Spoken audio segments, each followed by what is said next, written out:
សម្រាប់យើងការដំបូងឡើយយើងដឹកនាំតែខ្លួនឯងទេបើន័យថាមុននឹងដឹកនាំគេបានតើយើងដឹកនាំខ្លួនឯងនេះឲ្យជោគជ័យសិនអញ្ចឹងលទ្ធផលយើងក៏ចាប់ដើមមានយើងក៏ថ្នាក់ដឹកនាំក៏គាត់ឃើញសមត្ថភាពយើងតែបើសិនជាយើងមានតែសមត្ថភាពរកលុយតែខ្លួនឯងខ្ញុំគិតថាក៏គេមិនងាយឲ្យយើងអាចជាអ្នកដឹកនាំក្រុមដែរអញ្ចឹងដើម្បីអាចខ្លាយខ្លួនជាអ្នកដឹកនាំគេបានតើតែយើងជាមនុស្សចូលចិត្តចែករំលែកមិនមែនថាមានសមត្ថភាពប្រកែហើយដឹងតែអាចដឹកនាំគេបានទេតើតែយើងមានផ្នែកគំនិតចេះចែករំលែកមួយសិនបានយើងអាចទៅដឹកនាំគេបានដល់ពេលអញ្ចឹងខ្ញុំអត់ដឹងគួរឆ្លើយថាម៉េចបើយើងឆ្លើយថាខ្ញុំមិនដឹងតែពីក្បាលដំបូងឡើយយើងអួតគេថាយើងមកពីក្រុមហ៊ុនអន្តរជាតិឬក៏ក្រុមហ៊ុនធំដែលអីណាផ្ដល់សេវាកម្មល្អអញ្ចឹងទៅម៉ូតូកាចាស់យើងជិះទៅយើងថាជួបភ្ញៀវមិនកាត់គេអ្នកមានខ្ញុំថាគេអ្នកមាននៅពេលដែលគេឃើញយើងជិះម៉ូតូកាចាស់គេគិតកាន់តែចង់ជួយយើងព្រោះគេឃើញយើងខិតខំប្រឹងប្រែងហើយវាចេញពីការខិតខំប្រឹងប្រែងរបស់យើងបូករួមនឹងការសហការពី team sale ផងដែរបានន័យថាយើងធ្វើអីមួយក៏ដោយយើងអាចទៅតែឯងបានទេទោះយើងខ្លាំងក៏យើងទាមទារក្រុមដែរអញ្ចឹងក៏ខ្ញុំផ្ដល់ benefit ហ្នឹងទៅឲ្យ team sale ដែរតែគាត់មានសមត្ថភាពនៅក្នុងការ close deal ជូនខ្ញុំ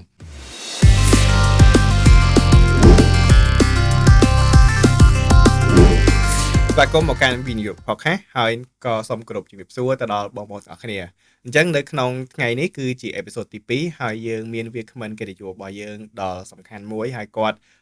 រឿងរ៉ាវរបស់គាត់គឺបងប្អូនទាំងអស់គ្នាអាចនឹងចាប់អារម្មណ៍ព្រោះដោយសារតែគាត់បានប្រែខ្លួនជាពីភ្នាក់ងារអចិន្ត្រៃយ៍វត្ថុធម្មតាហើយអ្នកដែលអត់ធ្លាប់មានបទពិសោធន៍នៅក្នុងវិស័យអចិន្ត្រៃយ៍វត្ថុសោះតែគាត់បានប្រែខ្លួនរហូតមកដល់សប្តាហ៍ថ្ងៃគឺគាត់ជាអគ្គនាយករបស់ក្រុមហ៊ុនវិនិយោគអញ្ចឹងសូមស្វាគមន៍លោកឋានាបាទអរគុណច្រើនពីលេងហើយក៏ដូចជាជំរាបសួរទៅដល់ពុកម៉ែបងប្អូនទាំងអស់ក៏ដូចជាទស្សនិកជនដែលកំពុងតែទស្សនាវីដេអូមួយនេះផងដែរបាទអញ្ចឹងតាមបទពិសោធន៍របស់ឋានាគឺតាមនៅក្នុងវិស័យចលនាវត្ថុគឺឋានាដូចជាមានបទពិសោធន៍រយៈពេលប្រហែលជា6ឆ្នាំហើយត្រូវទេហើយដោយសារតែការពីឋានាចាប់ផ្ដើមដំបូងហ្នឹងគឺអត់មានបទពិសោធន៍នៅក្នុងវិស័យហ្នឹងទេតែក្នុងរយៈពេល6ឆ្នាំគឺឋានាបានអភិវឌ្ឍខ្លួនលឿនមែនតើអញ្ចឹងរឿងរ៉ាវទាំងអស់នេះហើយទើបថ្ងៃនេះគឺអញ្ជើញឋានាចូលមកដើម្បីចែករំលែកក៏ដូចជាចង់ប្រាប់ទៅបងប្អូនដែលគាត់កំពុងចង់ចាប់ផ្ដើមនៅក្នុងវិស័យកម្មវត្ថុតែគាត់អត់ហ៊ានបាទអញ្ចឹងអាចឋានានិយាយពីបទពិសោធន៍របស់ឋានាបន្តិចបានទេថានៅពេលដែលឋានាចាប់ផ្ដើមដំបូងហ្នឹងអ្វីទៅគឺជាកត្តាជំរុញឲ្យឋានាឈានជើងចូលក្នុងវិស័យមួយនេះបាទអរគុណច្រើនពីលេងបាទសម្រាប់ខ្ញុំជាក់ស្ដែងទៅ background យើងគឺយើងមិនមែនជា realtor ឬជា real estate agent ភ្នាក់ងារចលនាវត្ថុអីទេព្រោះដោយសារការយើងរៀនហ្នឹងគឺយើងរៀនផ្នែកវិស្វករអគ្គិសនីដោយសារគោលដៅយើងចាប់ទី12ដំបូងហ្នឹងយើងតែងតែរកជំនាញដាក់ខ្លួនហើយដល់ពេលរៀនចប់ទៅក៏យើងធ្វើការងារត្រូវជំនាញផងដែរដូចមិត្តភ័ក្តិជាច្រើនបើសិនជាគាត់បានមើលវីដេអូមួយនេះប្រហែលជាគាត់ដឹងហើយក៏គាត់ធ្លាប់សួរខ្ញុំដែរថាហេតុអីបានឋានាទៅចូលជាភ្នាក់ងារចលនាវត្ថុហើយមានសំណួរជាច្រើនមែនតើសម្បីតែគ្រួសារខ្ញុំម៉ាក់ខ្ញុំបងប្អូននេះក៏គាត់សួរដែរអញ្ចឹងមូលហេតុដែលខ្ញុំឈានជើងចូលនៅក្នុងវិស័យចលនាវត្ថុជាក់ស្ដែងទៅវាជាការចៃដន្យដែរទេដោយសារការឆ្នាំ2018 19ហ្នឹងគឺវិស័យចលនាវត្ថុនៅប្រទេសកម្ពុជាយើងហ្នឹងកំពុងតែមានសន្ទុះខ្លាំងអាចនិយាយបានថាគ្រប់វិស័យទាំងអស់នៅក្នុងវិស័យចលនាវត្ថុមិនថាគម្រោងដីឡូគម្រោងសំណង់លំនៅឋានក៏ដូចជាអ្វីផ្សេងទេគឺពុះកញ្ជ្រោលខ្លាំងមែនតើកាលហ្នឹងអាចនិយាយបានថាសម័យចិនដែលគាត់ចូលមកក្នុងប្រទេសកម្ពុជាបាទនៅកំពង់សោមទៅធ្វើឲ្យសេដ្ឋកិច្ចមើលទៅពុះកញ្ជ្រោលហ្មងតែម្ដងហើយពេលហ្នឹងខ្ញុំអាចថាខ្ញុំធ្វើការនៅក្នុងអាជីពរបស់ខ្ញុំទេផ្នែកអគ្គិសនីហ្នឹងទេហើយដោយសារពេញលេងគាត់ជាមិត្តភ័ក្តិរៀននៅសាកលវិទ្យាល័យជាមួយគ្នាហើយគាត់អាចនិយាយបានថាគាត់ចូលនៅក្នុងវិស័យចលនាវត្ថុហ្នឹងមុនខ្ញុំ1ឆ្នាំហើយខ្ញុំក៏សាកសួរពេញលេងទៅថាតើវិស័យហ្នឹងបែបណាដែរហើយពេលលេងក៏គាត់បានផ្ដល់ជាគំនិតក៏ដូចជាបទពិសោធន៍គាត់ខ្លះមកឲ្យខ្ញុំហើយខ្ញុំក៏ចាប់អារម្មណ៍ដោយសារតែយើងឃើញឱកាសរកចំណូលបានច្រើនពីវិស័យចលនាទ្រព្យហើយជាក់ស្ដែងទៅខ្ញុំក៏ជាអ្នកចូលចិត្តជំនួញដែរខ្ញុំចូលចិត្តរកស៊ីហើយចប់អគ្គិសនីហ្នឹងក៏ខ្ញុំយកមុខវិជ្ជាអគ្គិសនីហ្នឹងទៅមកការទៅធ្វើអីដើម្បីរកប្រាក់ចំណូលដែរបានតែយើងធ្វើការគេផងយើងក៏មានគំនិតចង់បើកមកការដោយខ្លួនឯងដើម្បីរកប្រាក់ចំណូលហើយបើយើងងាកមកវិស័យអចលនវត្ថុបានន័យថាវាកំពុងតែពុះកញ្ជ្រោលខ្លាំងអញ្ចឹងយើងក៏ចង់សាក់លបង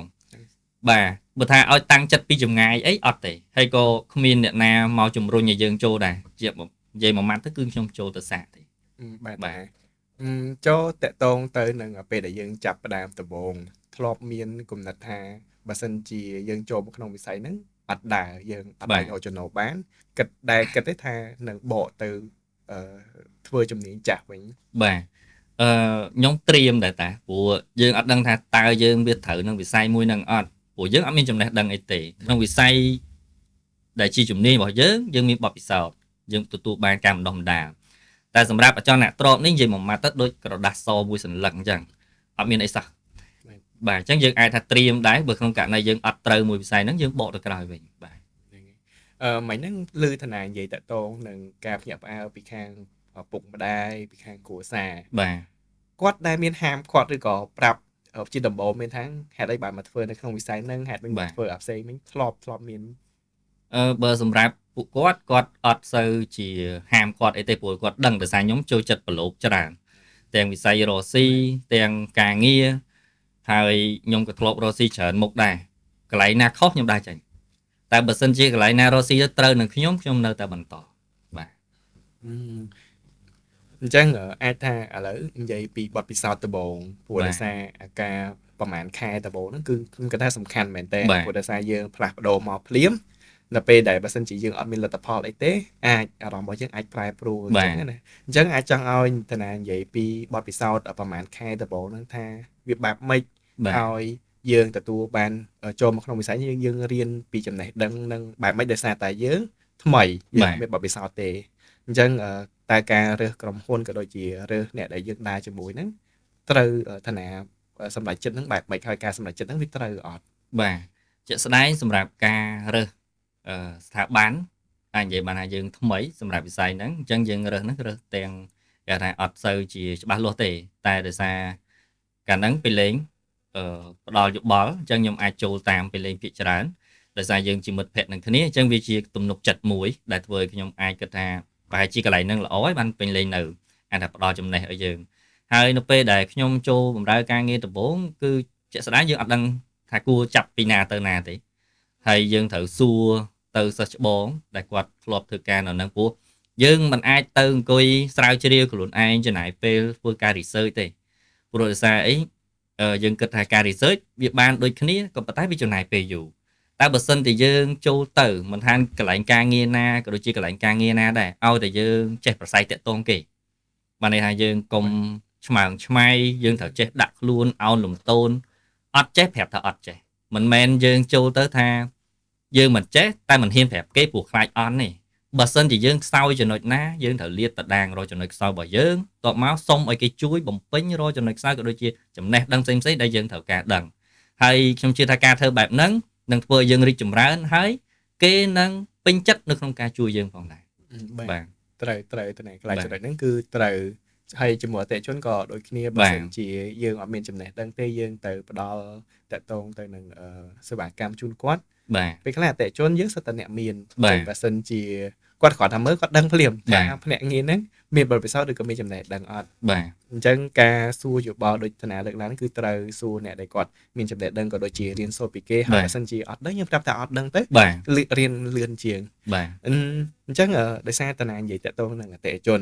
ចឹងចង់ដឹងពីបទពិសោធន៍អតិថិជនដំបូងបាទព្រោះសម្រាប់ភ្នាក់ងារអចលនវត្ថុគឺអតិថិជនដំបូងហ្នឹងគឺមានន័យមែនតើហើយដូចស្នេហ៍គ្នាដំបូងរបស់យើងយើងចងចាំរហូតអញ្ចឹងអាចតាណារៀបរាប់ពីបទពិសោធន៍ថាធ្វើម៉េចយើងអាចរកភ្នាក់អតិថិជនរបស់យើងដំបូងរបស់យើងបានហើយការទិញលក់ហ្នឹងវាមានលក្ខណៈលំបាកឬក៏ងាយស្រួលបែបម៉េចបាទអរគុណច្រើនប្រឡែងខ្ញុំសូមនិយាយរឿងកំ pl ែងមួយហើយវាជារឿងពិតដែលខ្ញុំ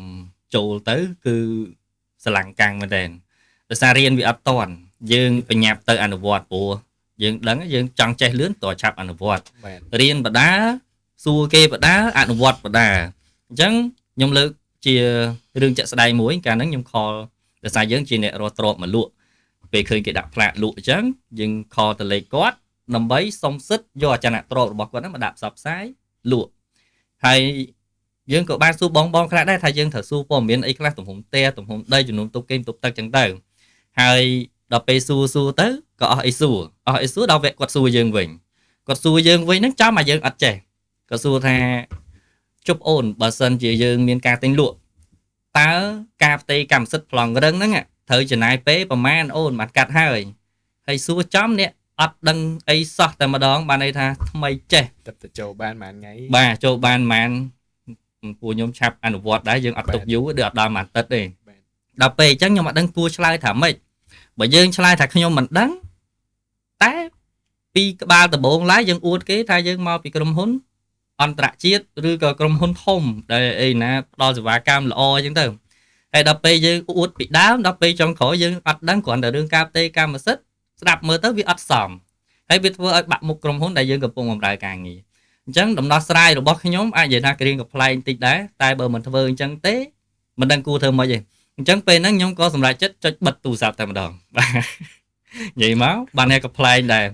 ហើយពេលបិទភ្លាមហ្នឹងមិនមែនមានតែបិទគាត់ចោលឈប់តាក់តងទេណាគាត់តែបិទគាត់ពឹបរត់ទៅសួរសិស្សបងស៊ូមួយកាត់ប្លង់រឹងផ្ទេរកម្មសិទ្ធិចំណាយពេលប្រហែលខែសិស្សបងក៏គាត់ប្រាប់មក2ខែកន្លះទៅ3ខែបើយើងរត់យកគេថាធម្មតាគេមានអាលឿនមានអាយឺតអីគេចឹងទៅហើយយើងអត់ដឹងទេអូខេបានចម្លើយខលទៅគាត់វិញភ្លាមអត់ឲ្យយូរទេហើយក៏ប្រាប់គាត់ថាជំរាបសួរបងអធិស្ឋានមួយនេះទូរស័ព្ទវាអត់សេវាវាក៏បានដាច់ហ្នឹងហើយអញ្ចឹងខ្ញុំក៏ព្យាយាមខលទៅបងវិញខលអត់ចូលមុននេះឥឡូវខលចូលសម្រាប់ការកាត់ប្លង់ជាទូទៅចំណាយពេល2ខែកន្លះទៅ3ខែបងរួចខ្លួនមកពេល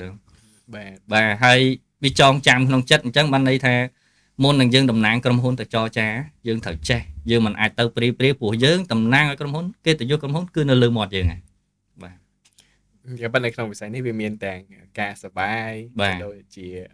ការជួយចត់ធ្លាប់មានបទពិសោធន៍ជួយចត់នៅក្នុងវិស័យនេះអាចលើកអីបន្តិចបានជាក់ស្ដែងដោយសារខ្ញុំធ្វើការងារខ្ញុំស៊ូនឹងបានន័យថាមិនបាច់ចាំគេប្រើទេហើយខ្ញុំធ្លាប់ធ្វើការងារដល់យប់ជ្រៅជាមួយអតិថិជនអាចថាជាមួយពេលលេងផ្ទាល់ក៏ខ្ញុំធ្លាប់ទៅដែរជួនកាលនៅពេលដែលយើងធ្វើអចលនៈទ្របល្អម៉ោង8យប់ក៏ខ្ញុំទៅដាក់ស្លាប់នៅមុខផ្ទះគេដែរព្រោះកាលហ្នឹងការងារយើងជាភ្នាក់ងារខ្ញុំជិះម៉ូតូកាចាស់មួយទៅដាក់ផ្លាកមុខផ្ទះគេទាំងម៉ោង8យប់សន្តិសុខបរិយគេសួរចូលបងអូនទៅណាខ្ញុំថាទៅដាក់ផ្លាកលក់ផ្ទះគាត់ថាអូនឯងដាក់លក់ផ្ទះអីទាំងយប់ថាបងម្ចាស់គេឲ្យដាក់ទាំងយប់ខ្ញុំមិនដាក់ទាំងយប់ចុះការងារពេលវេលាជាមាសប្រាក់ទ្របល្អបើយើងមិនដាក់គេដាក់អញ្ចឹងការគប់ចែងខ្លាំងស្មើណាក៏ខ្ញុំទៅដែរឲ្យទៅសន្តិសុខគេកុំចាប់ហើយប្រវត្តិជូរចត់ហ្នឹងក៏យើងធ្លាប់ជួបដែរគាត់ថាវាច្រើនពេកមិនដឹងលើកយកចំណុចណាមកនិយាយហើយធ្លាប់ទាំងលហែកខោទៀតបាទដាក់ផ្លាកលហែកខោលហែកអីហ្នឹងមានអស់ហើយជូរចត់ណាជូនភ្ញៀវទាំងលហែកខោក៏មានដែរឆ្នៃយកអាវមកបាំងអញ្ចឹងបានថាជីវិតជាភ្នាក់ងារអត់ងាយស្រួលទេតែបើសិនតែយើងឆ្នៃឲ្យវាស្រួលវានឹងស្រួលឆ្នៃត្រង់ណាឆ្នៃត្រង់ចិត្តបើសិនតែយើងមានអារម្មណ៍ខ្លួនឯងថាពិបាកប្រកាសជាពិបាកតែបើយើងមានអារម្មណ៍ថាឧបសគ្គទាំងអស់ហ្នឹងយើងត្រូវឆ្លងកាត់វាព្រោះវាជាមេរៀនសម្រាប់យើងទៅថ្ងៃអនាគតយើងនឹងឆ្លងកាត់ឧបសគ្គដោយការរីករាយរំភើបហើយនឹងចងចាំកាលហ្នឹងនៅធ្វើការងារដាច់ជប់បានឬក៏នៅដល់យប់បានដោយសារតែ2នាក់នៅកំឡោះទាំងពីរអត់តមានគ្រួសារបាទតែអញ្ចឹងទេមិនកើតទេបាទតែឥឡូវអត់ដឹងថាតែអាចធ្វើអញ្ចឹងបានទៀតអត់បាទបានឲ្យតែយើងមានច្បាប់ត្រឹមត្រូវអញ្ចឹងអាចថាសម្រាប់ភ្នាក់ងារដែលគាត់ទៅចូលប្រឡូកណាបើសិនជាគាត់នៅជាអ្នកនៅលាវខ្ញុំគិតថាអាចពេលខ្លះបទពិសោធន៍របស់គាត់ឬក៏ការជោគជ័យរបស់គាត់អាចមានច្រើនជាងព្រោះដោយសារពេលខ្លះគាត់អត់មានគាត់អាចនៅធ្វើការបាទតែបើសិនជាគ្រូសាគាត់ជាអ្នកដែលអាចថាដឹងយល់ចិត្តដែរថាអូប្តីឬក៏គ្រូសារបស់គាត់ចង់ជោគជ័យចង់អីនៅបន្តការងារអានេះគាត់ថាក៏ដូចជាអត់អីដែរទេបាទអញ្ចឹងចង់សួរបន្តិចដោយសារតែមុនហ្នឹងតាណាលើកពីតទៅនឹងបទពិសោធន៍ការងារអីដែរចង់ដឹងថាពេលដែលតាណានៅជាភ្នាក់ងារហ្នឹងអ្វីទៅគឺជាគោលការណ៍ក៏ដូចជាវិន័យសំខាន់ដែលជំរុញឲ្យតាណាវិវត្តខ្លួនពីមុនហ្នឹងរហូតដល់ឥឡូវហ្នឹងការអ្វីជាគោលការណ៍របស់តាណាដែរគោលការណ៍សំខាន់សម្រាប់ចំណុចហ្នឹងខ្ញុំហ៊ាននិយាយថាខ្ញុំធ្វើអីមួយក៏ដោយគឺធ្វើដើម្បីគោលដៅខ្លួនឯងហើយនៅពេលហ្នឹងយើងធ្វើការងារបម្រើជាភ្នាក់ងារនៅក្រុមហ៊ុនបានឯស្ថាប័នអញ្ចឹងយើងអត់ដែលគិតថាការងារហ្នឹងជាការងាររបស់គេហើយយើងគ្រាន់តែជាបុគ្គលិកទេព្រោះដោយសារយើងក៏ជាមនុស្សមួយដែលគិតថាខ្លួនឯងមានសមត្ថភាពមានឆន្ទៈ អញ្ចឹងយើងត្រូវធ្វើអីមួយអស់ពីចិត្តជាគោលការណ៍គឺខ្ញុំមានភាពស្មោះត្រង់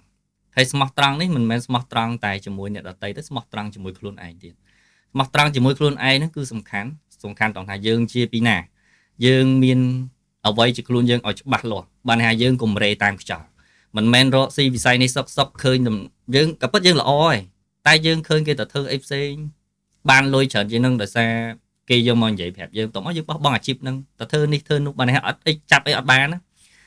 ចាប់នេះបន្តិចចាប់នោះបន្តិចចុងក្រោយអត់មានអីទាំងអស់នៅក្នុងខ្លួនក៏ដូចជាអាជីពអញ្ចឹងស្មោះត្រង់នឹងខ្លួនឯងគឺគោលដៅច្បាស់លាស់ មានន័យថាយើងការ focus គឺសំខាន់បាទហើយ focus ទៅលើរបស់ដែលយើងបានពិសោធន៍វារួចហើយដូចខ្ញុំនិយាយចឹង real estate ដំបូងឡើងខ្ញុំចូលតសាតែនៅពេលដែលខ្ញុំចូលតសាហើយខ្ញុំឃើញថាវាត្រូវនឹងខ្ញុំបាទវាជាជំនាញមួយដែលយើងអាចរកចំណូលបានលើសពីប្រាក់ខែបើសិនជាយើងធ្វើការធម្មតាយើងមានប្រាក់ខែគោលមួយ500 1000 2000តែសម្រាប់ real estate យើងមានសមត្ថភាពប៉ុណ្ណានៅក្នុងការរកលុយគឺយើងយកមកអត់ដែនកំណត់យើងចង់រកកម្រៃជាងសាមួយខែ 10000 ក៏បានដែរឲ្យតែយើងពូកែមួយឆ្នាំ 100000 ក៏បានដែរហើយគាត់ធ្លាប់មានអ្នកគាត់ដើរហើយអស់គាត់ទទួលបានផលដែរវាមិនមែនជារឿងកុហកទេហើយវិស័យចលនាទ្រព្យពុកម៉ែបងប្អូនកុំផ្ដោតតែលើថាក្រុមហ៊ុនបោកក្រុមហ៊ុនបោកប្រាស់ឬអីទេវិស័យចលនាទ្រព្យដែលខ្ញុំកំពុងនិយាយនេះគឺជាក្រុមហ៊ុនយើងផ្ដល់សេវាកម្មទិញលក់ជួលជូនអតិថិជនអញ្ចឹងយើងអត់មានអីបោកប្រាស់ទេអញ្ចឹងយើងឃើញថាវិស័យហ្នឹងត្រូវមួយខ្ញុំអញ្ចឹងខ្ញុំដាក់គោលដៅឲ្យខ្លួនឯងថាខ្ញុំត្រូវទៅធ្វើវាឲ្យជោគជ័យហើយជាគោលដៅធំបំផុតគឺខ្ញុំចង់បង្កើតក្រុមមួយជាដែរថាជាក្រុមផ្ដល់សេវាកម្មអាចនិយាយបានជា team ជាក្រុមហ៊ុនឬក៏អ្វីមួយដែលយើងអាចបណ្ដុះបងប្អូនជំនាន់ក្រោយដែលគាត់ដើរតាមក្រោយយើងគាត់មានសមត្ថភាពដូចយើងឬក៏លើសពីយើងទៅស្រ័យទៅលើសមត្ថភាពរបស់គាត់ផ្ទាល់ព្រោះហេតុអីខ្ញុំម្នាក់ឯងខ្ញុំមិនអាចទៅរលុយបានច្រើនលើសពីខ្ញុំខ្លួនឯងទេដោយសារខ្ញុំមានដៃពីរជើងពីរទោះខ្ញុំមានគំនិត 1000 គំនិតក៏ដោយមានសមត្ថភាពខ្លាំងប៉ុណ្ណាក៏ដោយក៏ខ្ញុំមានដែនកំណត់ខ្លួនឯងដែរតែបើសិនជាខ្ញុំយក1000 គំនិតឬចំណេះដឹងទាំងអស់នោះទៅចែករំលែកទៅដល់បងប្អូនក៏ដូចជា team របស់យើងអាចបដោះ10នាក់20នាក់ទៅ100នាក់ឬក៏លើសពីនេះអញ្ចឹងយើងអាចរកអ្វីបានលើសពីហ្នឹងហើយអ្វីដែលសំខាន់មួយទៀតនោះគឺយើងអាចបដោះនៅធនធានមនុស្សដែលអាចផ្ដល់សេវាកម្មនៅក្នុងការទិញលក់ជួលអចលនវត្ថុហ្នឹងប្រកបទៅដោយវិជ្ជាជីវៈព្រោះយើងដឹងហើយអ្នកងារចលនវត្ថុក៏មានអ្នកមិនល្អដែរតែយើងចង់បដោះថាម៉េចធ្វើឲ្យបុគ្គលិកទាំងអស់ក៏ដូចជាអ្នកងារចលនវត្ថុទាំងអស់មានក្រមវិជ្ជាជីវៈហើយមានក្រមសីលធម៌ល្អទៀតបាទ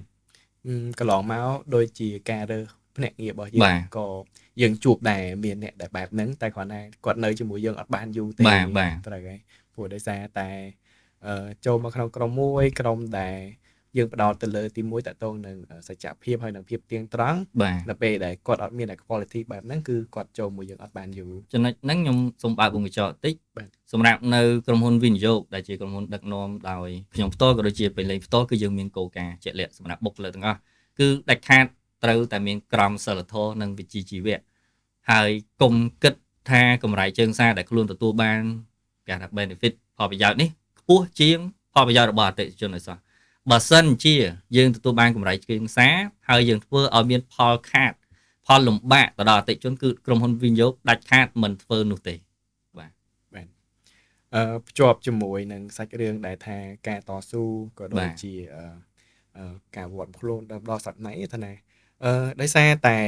មានក៏ពិតមានអ្នកដែលគាត់ចង់ចាប់ផ្ដើមដែរតែគាត់ចេះតែខ្លាចថាចូលមកហើយគាត់អត់មានដូចជារបស់ប្រើប្រាស់ដែលទំនើបព្រោះគាត់គិតថាចូលមកក្នុងវិស័យលក់អចលនវត្ថុតរៀងហាយបាទរៀងហាយសូ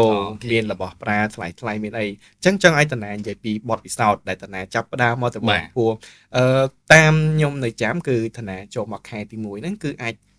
លក់បិទការលក់បានហើយត្រូវពេលហ្នឹងអញ្ចឹងចង់ឲ្យនិយាយថាតើជីវភាពពេលហ្នឹងយ៉ាងនិយាយទៅជីវភាពចាស់ថាពេលហ្នឹងគឺជីវភាពយ៉ាងបែបម៉េចបាទសម្រាប់បទពិសោធន៍ខ្ញុំផ្ទាល់ខ្ញុំហ៊ាននិយាយថា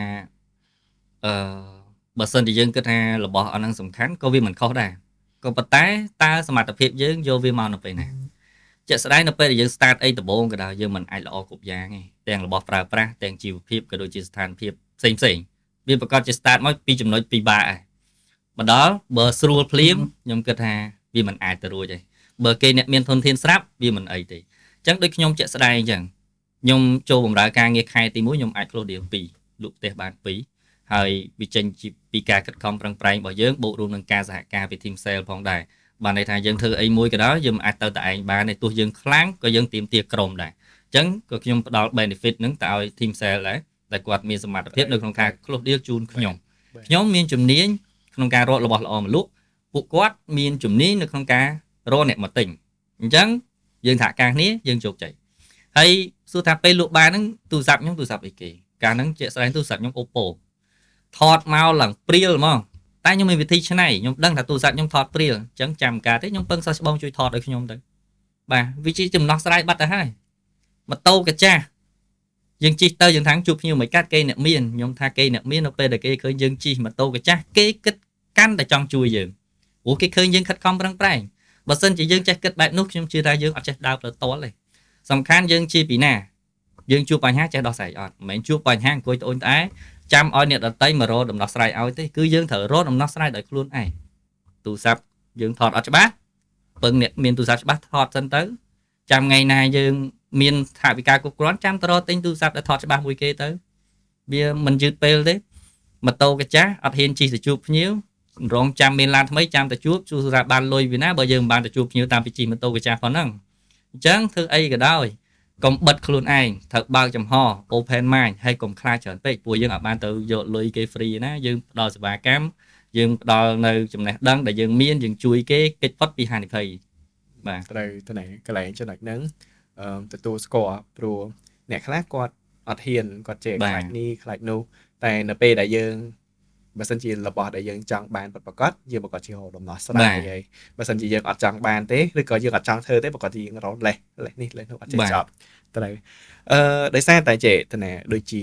ពី step របស់តើដែលចាប់ផ្ដើមពីភ្នាក់ងារហ្នឹងមិនមែនរហូតដល់ឡើងជាប្រធានក្រុមហ្នឹងនៅកណ្ដាលហ្នឹងក៏តើបានឡើងទូនាទីមួយសារហើយត្រូវទេតើ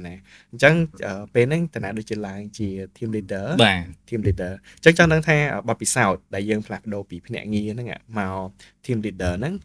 ហើយពី team leader មកជាអគ្គនាយកក្រុមហ៊ុនហ្នឹងតើបទពិសោធន៍ការដឹកនាំក៏ដូចជាការងាររបស់យើងហ្នឹងវាបានផ្លាស់ប្ដូរបែបម៉េចខ្លះបាទសម្រាប់យើងការដំបូងឡើយយើងដឹកនាំតែខ្លួនឯងទេបើន័យថាមុននឹងដឹកនាំគេបានតើយើងដឹកនាំខ្លួនឯងនេះឲ្យជោគជ័យសិនអញ្ចឹងលទ្ធផលយើងក៏ចាប់ដើមមានយើងក៏ថ្នាក់ដឹកនាំក៏គាត់ឃើញសមត្ថភាពយើងតែបើសិនជាយើងមានតែសមត្ថភាពរកលុយតែខ្លួនឯងខ្ញុំគិតថាក៏គេមិនងាយឲ្យយើងអាចជាអ្នកដឹកនាំក្រុមដែរអញ្ចឹងដើម្បីអាចក្លាយខ្លួនជាអ្នកដឹកនាំគេបានតើតែយើងជាមនុស្សចូលចិត្តចែករំលែកមិនមែនថាមានសមត្ថភាពបកកែហើយដឹងតែអាចដឹកនាំគេបានទេតើតែយើងមានផ្នត់គំនិតចេះចែករំលែកមួយសិនបានយើងអាចទៅដឹកនាំគេបានហើយជាបទពិសោធន៍នៅពេលដែលយើងដឹកនាំខ្លួនឯង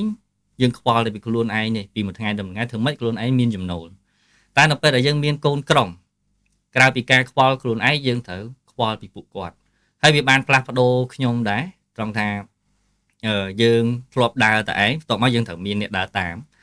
អ្វីដែលយើងផ្លាស់ប្ដូរគឺគំរូយើងត្រូវធ្វើគំរូឲ្យគេមើលកាលពីមុនអាចនិយាយបានថាយើងធ្វើល្អហើយតែនៅពេលដែលយើងមានអ្នកដើរតាមទៀតយើងដាច់ខាតត្រូវតែធ្វើឲ្យកាន់តែល្អទៀតដើម្បីអីបង្ហាញជាគំរូដល់ពួកគាត់យើងមិនអាចដឹកដៃពួកគាត់ធ្វើប្រចាំទេអ្វីដែលយើងអាចធ្វើបានតែមួយគត់គឺ sample តែយើងធ្វើបែបម៉េចខ្ញុំទៅផ្លូវណាប្រចាំថ្ងៃខ្ញុំធ្វើអីខ្លះធ្វើបែបហ្នឹងជោគជ័យអត់អញ្ចឹងនៅពេលដែលកូនក្រុមខ្ញុំគាត់ឃើញបើសិនជាគាត់ពូកែគាត់ឆ្លាតគាត់នឹងព្យាយាមធ្វើតាមដូចការខ្ញុំរៀនតាមសិស្សច្បងអញ្ចឹងតែនៅពេលដែលគាត់ព្យាយាមធ្វើតាមខ្ញុំគាត់ទទួលបានលទ្ធផលជោគជ័យតាមខ្ញុំគឺ 100% គាត់នឹងពូកែហើយខ្ញុំខ្លួនឯងក៏មោទនភាពដែរនៅពេលដែលខ្ញុំអាចដឹកនាំធីមមួយឲ្យជោគជ័យពួកគាត់មានលទ្ធផលព្រោះគាត់ដើរតាមខ្ញុំពីមុនយើងប្រធានក្រុមយើងដឹកនាំគេទៅមានលទ្ធផលទេហើយយើងអត់ដែលទៅបើកប្រាក់ខែគេទេទោះគេអត់លទ្ធផលក៏ដោយតែដល់ពេលសប្តាហ៍ថ្ងៃយើងឡើងជាប្រធានក្រុមហ៊ុនយើងមានស្ថាប័នខ្លួនឯងយើងត្រូវរ៉ាប់រងទាំងអស់កាលពីមុនដឹកនាំឲ្យគេជោគជ័យមិនជោគជ័យអត់សូវខ្វល់តែរឿងមួយថាពិបាកចិត្តគេមិនជោគជ័យព្រោះអត់តាមយើងតែសប្តាហ៍ថ្ងៃមិនត្រឹមតែពិបាកចិត្តគេអត់ជោគជ័យទេពិបាកចិត្តដល់ខែបើកលុយគេទៀតទៅចូលលុយខ្លួនឯងទៀតព្រោះគេលក់អត់មានលទ្ធផលតែគេត្រូវការប្រាក់ខែដែរអញ្ចឹង ការព្រួយបារម្ភវាកាន់តែកើនឡើងអញ្ចឹងការអភិវឌ្ឍបន្ថែមបន្តទៀតមានទាំងការបារម្ភរឿងច្រើនហើយធ្វើជាគំរូហើយត្រូវ take care ពួកគាត់គ្រប់ជំហានទៀតអានេះជាអ្វីដែលយើងប្រែប្រួលពីនៅម្នាក់ឯងមានក្រុមឡើងដល់ប្រធានក្រុមហ៊ុនបាទជាការទំនួលខុសត្រូវបើសិនជាយើងជាប្រធានក្រុមដែលអត់មានទំនួលខុសត្រូវយើងអត់ខ្វល់ពីកូនចៅរបស់យើងទេហើយបន្ថែមមួយចំណុចទៀតអាហ្នឹងវាជារឿងហិរញ្ញវត្ថុដែលថានៅពេលដែលយើងឡើងធ្វើប្រធានក្រុមហ៊ុនយើងខ្វល់រឿងប្រាក់ខែពួកគាត់ប្រាក់ចំណូលពួកគាត់នៅរឿងមួយទៀតគឺចង់បណ្ដុះឲ្យពួកគាត់ឡើងជាប្រធានក្រុមដូចគ្នាព្រោះនៅទីនេះនៅវិនិយោគយើងអត់ដែលបិទរាល់ចំណេះដឹងថាអត់ហ៊ានបរៀនពួកគាត់ទេខ្លាចគាត់បែកគំនិតទៅបើកក្រុមហ៊ុនក៏ដូចជាបើកក្រុមមកប្រគួតប្រជែងមួយយើងនៅទីនេះពួកខ្ញុំអត់ដែលខ្វល់រឿងហ្នឹងទេព្រោះការចែករំលែកការបណ្ដុះមនុស្សតគ្នាគឺជាគ្រឹះមួយនៃការពង្រីកក្រុមហ៊ុនយើងមិនអាចគិតថាយើងបង្រៀនគេចេះគេចាក់ចោលយើងជាសិទ្ធិរបស់គេយើងអត់អាចខាត់បានទេតែអ្វីដែលយើងគួរតែធ្វើដែលជាប្រធានក្រុមហ៊ុនដូចជាខ្ញុំនេះតើមានមូលហេតុអីដែលគេចេះហើយត្រូវនៅមួយខ្ញុំបន្តអានេះហើយជារឿងដែលខ្ញុំត្រូវធ្វើមិនមែនឲ្យខ្ញុំអង្គុយភ័យខ្លាចគេចេញពីខ្ញុំទេរាល់ថ្ងៃខ្ញុំអត់ដែលបារម្ភទេថាអ្នកទាំងអស់គ្នាដូចជាបុគ្គលិកដែលកំពុងបំពេញការងារនៅវិនិយោគចេះហើយទៅប្រគួតប្រជែងមួយខ្ញុំព្រោះបើខ្ញុំគ្មានសមត្ថភាពដឹកនាំពួកគាត់គ្មានសមត្ថភាពគ្រប់គ្រងពួកគាត់ការចេញវាជារឿងធម្មតាពូម្នាក់ទាមទារស្វែងរកអនាគតដែលភ្លឺស្វាងបើនៅវិនិយោគគេមិនភ្លឺស្វាងគេមិនអាចរកអនាគតល្អឃើញប្រកាសជាគេចេញយើងមិនអាចមានសិទ្ធិតែគាត់ទេអញ្ចឹងជាការព្រួយបារម្ភរបស់ខ្ញុំខ្លាចបុគ្គលិកខ្ញុំអត់ចេះ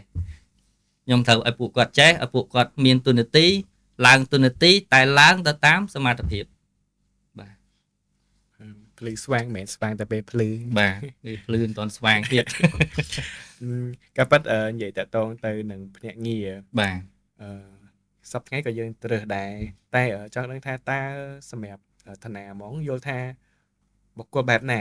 ដែលគាត់ស័ក្តិសមចូលបម្រើការនៅក្នុងវិស័យហ្នឹងហើយគាត់មានឱកាសច្រើននៅក្នុងការជោគជ័យនៅក្នុងវិស័យហ្នឹងបាទសម្រាប់អ្នកដែលចង់ប្រឡូកអាចនិយាយបានថាបុគ្គលមានច្រើនអត្តចរិតក៏ផ្សេងគ្នាលក្ខខណ្ឌគ្រួសារផ្សេងគ្នាទាំងអស់ហើយអ្នកដែលអាចឈរជើងបានលុះត្រាតែគាត់អត់សូវមានបញ្ហាហិរញ្ញវត្ថុពីចម្ងាយមកភាគច្រើនដូចពេលលេខដឹងអញ្ចឹងយើងរើសបុគ្គលិកយើងមិនទៅបន្ទោសអាប់អីទេម្នាក់តែតែមានបញ្ហារៀងខ្លួនអ្នកខ្លះគាត់ទាមទារចំណាយខ្ពស់ប្រចាំខែអញ្ចឹងបើអ្នកទាមទារចំណាយខ្ពស់ប្រចាំខែគាត់ចូលមកប្រឡូកក្នុងវិស័យចលនាវត្ថុខ្ញុំហ៊ាននិយាយថាអត់ត្រូវទេដោយសារតែមកភ្លាមវាអត់អាចបានផលផ្លែទេវាអាស្រ័យទៅលើពេលវេលានិងការខិតខំប្រឹងប្រែងបូកនឹងរឿងចៃដន្យផងដែរវាមិនអាចមកភ្លាមលក់បានផ្លែដូចអ្វីដែលបងបានអួតទេគាត់តែគេចែកម្លែកបបពិសោធន៍អានឹងជាដំណើរជីវិតរបស់គេតែរឿងរបស់យើងគឺផ្សេងអញ្ចឹងអ្នកដែលកំពុងតែមានបញ្ហាហិរញ្ញវត្ថុដែលមានទាមទារចំណាយច្រើនប្រចាំខែខ្ញុំហ៊ាននិយាយថាមិនគួរឈានជើងចូលវិស័យចលនាវត្ថុដែលយកកម្រៃជើងសារខ្ពស់ទេគាត់គួរតែងាកទៅរកការងារណាដែលទទួលបានប្រាក់ខែ salary ប្រចាំខែខ្ពស់ទើបត្រូវអ្នកដែលអាចស័ក្តិសមបំផុតគឺអ្នកដែលគាត់អត់មានត្រូវការចំណាយខ្ពស់ដោយសារនៅទីនេះក៏ដូចជាក្រុមហ៊ុនផ្សេងភាគច្រើនក្រុមហ៊ុនផ្ដល់សេវាកម្មទិញលក់ជួសចលនាវត្ថុប្រាក់ខែគោលទាបទេផ្ដោតខ្ពស់ទៅលើកម្រៃជើងសារដែលគាត់ពេលគាត់លក់បានអញ្ចឹងនៅពេលដែលបងប្អូនមិនថាគាត់ចាប់ទី12ឬក៏អត់ចាប់ទី12កំពុងតែរៀនបរិញ្ញាបត្រឬក៏បរិញ្ញាបត្ររងអត់មានចំណេះដឹងពួកខ្ញុំក៏ធ្លាប់ចូលមកអត់មានចំណេះដឹងដែរគាត់អាចចាប់ផ្ដើមពី0ដូចគ្នាតែអ្វីដែលគាត់ត្រូវតែមាននោះគឺឆន្ទៈភាពតស៊ូការអត់ធ្មត់ព្យាយាមយើងត្រូវចាំថាគ្មានអីបានមកដូចស្រួលទេហើយក៏គ្មានអីបានមកលឿនដូចចិត្តយើងចង់បានដែរមានតែឆន្ទៈការតស៊ូអត់ធ្មត់ទេដែលអាចទប់យើងឲ្យនៅក្នុងវិស័យចលនាវត្ថុហើយមិនត្រូវការចំណាយប្រចាំខែខ្ពស់ដោយខ្ញុំធ្លាប់អានសភៅដែលគេនិយាយថាយើងទៅធ្វើការឲ្យគេយើងក្រុមគិតថាយើងទៅធ្វើការយើងគិតថាយើងទៅរៀនតែរៀនបានលុយមកទីនេះបងប្អូនទាំងអស់មករៀនបានលុយរៀនពីអ្វីវិស័យចលនាវត្ថុគឺទូលំទូលាយមែនទែនមិនមែនគិតតែលក់ទេដើម្បីអាចលក់អចលនទ្រព្យបានយើងត្រូវមានចំណេះជំនាញច្រើនណាស់មានទាំងផ្លូវច្បាប់ឯកសារណារដ្ឋរឿងប្លង់ដីធ្លីទំនាស់ផ្សេងលក្ខន្តិកៈច្បាប់មេធាវីចំណេះជំនាញចរចាចំណេះជំនាញបច្ចេកវិទ្យា Facebook TikTok ការថតនិយាយទៅចេះច្រើនមែនតើបើយើងអាចលក់បានលក់ដោយទំនុកចិត្តបាទ បាទចុះបើគាត់អត់ចេះអាការងារអស់ហ្នឹងចូលមួយយើងមកមានអ្នកជួយអត់ support អត់ ដូចខ្ញុំបានរាយរាប់អញ្ចឹងមកទីនេះគឺយើងមាន team បាទទាំងបច្ចេកវិទ្យាហើយដូចខ្ញុំផ្ទាល់ខ្ញុំបង្ហាញផ្ទាល់អំពីចំណេះជំនាញនៅក្នុងការងារជាភ្នាក់ងារអចលនវត្ថុនេះតែម្ដងហើយពេលលេងផ្ទាល់ក៏គាត់នឹងចូលរួមចំណែកនៅក្នុងការដឹកនាំបុគ្គលិកផងដែរហើយយើងក៏មាន team សម្រាប់ design team support ផ្សេងអាចនិយាយបានថាអ្នកមកទីនេះមកទីនេះខ្ចប់ប្រឆាន់តៈមកមួយមកខ្ចប់ឲ្យស្អាតមកបូករួមនឹងផ្នែកកំណត់មកទីនេះខ្ញុំនឹងបង្ហាញផ្លូវបន្ថែមបាទនៅឯតាណាដោយសារតែយើងនិយាយតាក់ទងនឹងអ្នកដែលគាត់ចង់ប្រឡូកវិស័យនេះអញ្ចឹងចង់សួរតាណាមួយថាតើសម្រាប់អ្នកដែលគាត់ចង់ចូលក្នុងវិស័យនេះហើយគាត់ចូលមកក្រុមហ៊ុនវិនិយោគអញ្ចឹងតាណាអាចធានាជូនគាត់បានអត់ថាគាត់នឹងទទួលបានលទ្ធផលក៏ដូចជាជោគជ័យនៅក្នុងវិស័យនេះបាទនិយាយទៅមកទីនេះខ្ញុំធានាថាគាត់មកនឹងទទួលបានលទ្ធផលល្អក៏ប៉ុន្តែបងប្អូនទាំងអស់គ្នាក៏ត្រូវធានាខ្ញុំវិញដែរថារាល់ការងារដែលខ្ញុំបានចាត់ចែងក៏ដូចជាអ្វីដែលខ្ញុំបានឲ្យពួកគាត់ធ្វើហ្នឹងគាត់ធ្វើបានល្អដូចគ្នាអញ្ចឹងបើខ្ញុំអាចធានាកើតតែបើសិនជារាល់ផែនការងារទាំងអស់ដែលខ្ញុំបានដាក់ឲ្យគាត់អត់អាចធ្វើបានឬក៏មិនធ្វើតែម្ដងអញ្ចឹងក៏ខ្ញុំអត់ហ៊ានធានាដែរបាទបាទតាណាឥឡូវជាចុងបញ្ចប់បើសិនជាដូចជាភ្នាក់ងារឬក៏បងប្អូនដែលគាត់ចង់ប្រឡូកក្នុងវិស័យហ្នឹងហើយចង់តាក់ទងមកតាណាដែលផ្ទាល់ឬក៏ចង់ណាត់ជួបតាណាអាចណាត់ជួបនៅទីណាបានឬក៏អាចតាក់ទងតាមវិធីណាបានបាទនិយាយទៅសម្រាប់ក្រុមហ៊ុនវិនិយោគដោយបងប្អូនបានដឹងអញ្ចឹងគឺយើងមាន page ផ្លូវការរបស់ក្រុមហ៊ុនវិនិយោគយើងអាចតាក់ទងមកតាមរយៈ chat នៅក្នុង page ក៏បានឬក៏លេខទូរស័ព្ទដែលយើងមាននៅក្នុង page ហ្នឹងក៏បាននិយាយទៅអត់ពិបាកទេតាក់ទងមកក្រុមហ៊ុនវិនិយោគព្រោះដោយសារខ្ញុំជឿថាអ្នកដែលគាត់មានចិត្តមោះមុតចង់ធ្វើការពិតប្រាកដគាត់នឹងស្វែងរកវិធីហើយខ្ញុំចង់បានមនុស្សបែបហ្នឹងខ្ញុំអត់ចង់បានអ្នកដែលគាត់គេដឹកដៃទេបាទន័យថាធ្វើអីមួយតើគេចោលឲ្យចំឬក៏ដឹកដៃបាទន័យថាគាត់ចង់ធ្វើអីមួយគាត់ចេះឆ្នៃរកវិធីសូម្បីតែការដាក់ CV ក៏ជាការចាប់ផ្ដើមមួយដែរអញ្ចឹងតាក់ទងនឹង podcast ថ្ងៃនេះវាក៏ឈានមកដល់ទីបញ្ចប់ដែរហើយចង់ឲ្យតាណាមានជាយោបល់មួយចំនួនក៏ដូចជាមតិផ្ទាល់ខ្លួនថាចែកម្លែកទៅបងប្អូនឬក៏បងក៏ដែរដែលគាត់ចង់ចាប់ដើមប្រឡូកក្នុងវិស័យនេះថាតើគាត់គួរតែចាប់ផ្ដើមបែបម៉េចហើយតើសម្រាប់គាត់តើគាត់ត្រូវធៀបខ្លួនបែបម៉េចមុនគាត់ឈានជើងចូលក្នុងវិស័យមួយនេះបាទអរគុណលោកលេងសម្រាប់បងប្អូនដែលគាត់មានបំណងចង់អញនិយាយថាមិនមែនចង់ទេដោយសារគាត់មើលវីដេអូនេះហើយអញ្ចឹងខ្ញុំហ៊ាននិយាយថាវិស័យចលនាទ្រព្យគឺល្អសម្រាប់អ្នកដែលគាត់មានឯថាដងខាងការតំណែងព្រោះជំនាញមួយនេះគឺភាគច្រើនពាក់ព័ន្ធនឹងការតំណែងតែម្ដងអញ្ចឹងបើសិនជាស្វែងយល់ថាខ្លួនឯងពូកែនិយាយពូកែប្រស័យតាក់ទងគ្នាមានប្រជាប្រិយភាពរើសវិស័យមួយនេះត្រូវហើយមានចក្ខុវិស័យចង់រកចំណូលមិនមែនគ្រាន់តែចង់បាន comfort zone បានតែខែមួយដែលថេទេបើថាគាត់ហ៊ានបថុយគាត់ហ៊ានទទួលលទ្ធផលហើយបថុយនៅទៅលើជំនាញដែលច្បាស់លាស់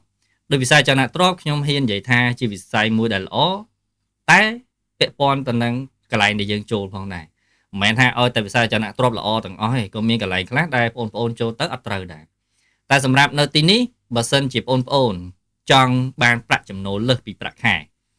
យើងអាចមកទីនេះបានព្រោះតែនៅទីនេះយើងនឹងទទួលបានការបណ្ដុះបណ្ដាលឲ្យគាត់មានជំនាញនៅក្នុងនាមជាភ្នាក់ងារអចលនវត្ថុហើយនៅពេលដែលគាត់ទទួលការបណ្ដុះបណ្ដាលហ្នឹងមិនមែនថាមិនឲ្យគាត់មានឱកាសរកចំណូលទេគឺក្នុងពេលតែមួយគឺគាត់មានឱកាសរកចំណូលដូចគ្នាហើយគាត់តបមកបងប្អូនគាត់ជាឆ្ងល់ថាបងខ្ញុំទៅលក់មិនបានបើខ្ញុំអត់តន់ចេះអីផងហ្នឹងមកទីនេះគឺមានវិធីសាស្ត្រនៅក្នុងការឲ្យបងប្អូនទទួលបានលទ្ធផលទោះមិនតន់ចេះអីក៏អាចលក់បានដែរហេតុអីដោយសារតែនៅទីនេះមានអ្នកចាំជួយដូចជាពេលលេងខ្ញុំផ្ទាល់ក៏ដូចជាក្រុមការងារផ្សេងទៀតដែលគាត់មានបទពិសោធន៍គាត់ចាំជួយជ្រុំជ្រែកហើយពេលគេជួយយើងរៀនបដាទទួលបានលទ្ធផលបដាដោយពីការជួយជ្រុំជ្រែកហើយបើសិនជាបងប្អូនចង់ស្វែងយល់បន្ថែមអាចធ្វើការដាក់ពាក្យក៏ដូចជាដាក់ CV មកសម្ភាសបានបើសិនជាយើងយល់ថាស័ក្តិសមសម្រាប់យើងអាចចាប់ផ្ដើម តែបើយើងគិតថាមិនស័ក្តិសមក៏យើងមិនមែនជាបញ្ហាហើយពួកខ្ញុំក៏អត់ប្រកាន់ដែរមិនមែនថាអីមកសម្ភាសហើយហេតុអីបានមិនចូលធ្វើយើងអត់គិតចឹងទេព្រោះអ្វីក៏ដោយយើងត្រូវការស្វែងយល់ពីវាសិនតោះតែយើងគិតថាស័ក្តិសមមិនយើងធ្វើបាទ អរគុណតាណាហើយកម្មវិធី podcast របស់យើងមកអេពីសូតមួយនេះក៏ឈានមកដល់ទីបញ្ចប់ដែរ